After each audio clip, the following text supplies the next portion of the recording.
and finding a magnetic induction at midpoint, that is between the two poles of a horseshoe magnet. So first of all, let me draw a horseshoe magnet for you, right? This is what do you mean by a horseshoe magnet. It is in the shape of a inverted U or a U, whatever. I'm just taking it like this.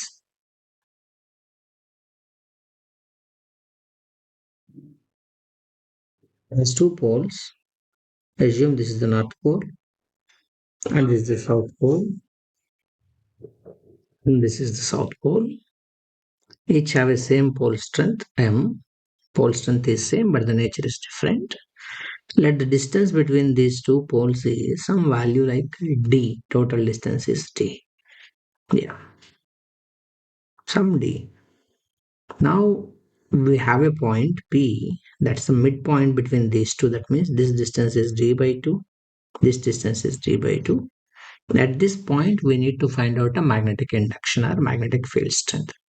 How do you find a magnetic induction? Simply at that point, put a pole of pole strength 1 unit north pole, 1 ampere meter north pole.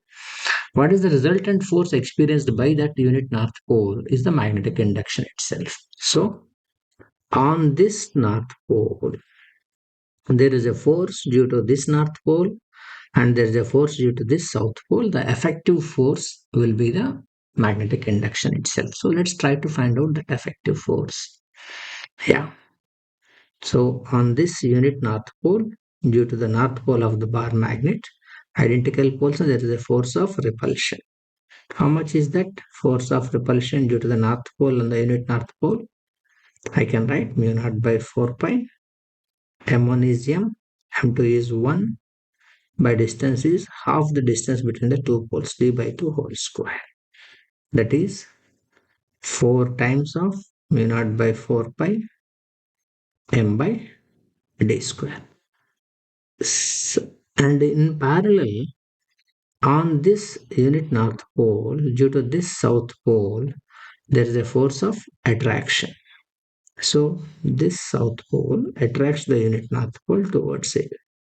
That's the force due to the south pole. How much is that? That's the same actually. Mu naught by 4 pi. One pole is M, another pole is 1.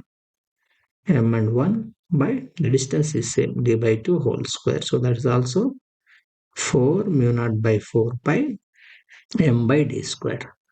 So what's the resultant force of these two? As these two forces are acting in the same direction, angle between them is 0. That F resultant is experienced by unit north pole. That's why it is called magnetic induction. Is simply vector sum of that two. As the angle between them is 0, vector sum is a regular sum itself. As theta is 0, resultant force is F1 plus F2. So I have to just add both of them. 4 mu naught by 4 pi M by d square plus one more 4 mu naught by 4 pi M by d square. So the total value is 8 times of mu naught by 4 pi M by d square is the resultant force experienced by unit north pole, experienced by a unit north pole when it is placed in the midpoint of line joining the north pole and south pole of a horseshoe magnet. That's why it is called as magnetic induction. So its unit could be written in terms of SI unit SI. So magnetic induction is the resultant force experienced by a unit pole when it is placed in a magnetic field. That's it.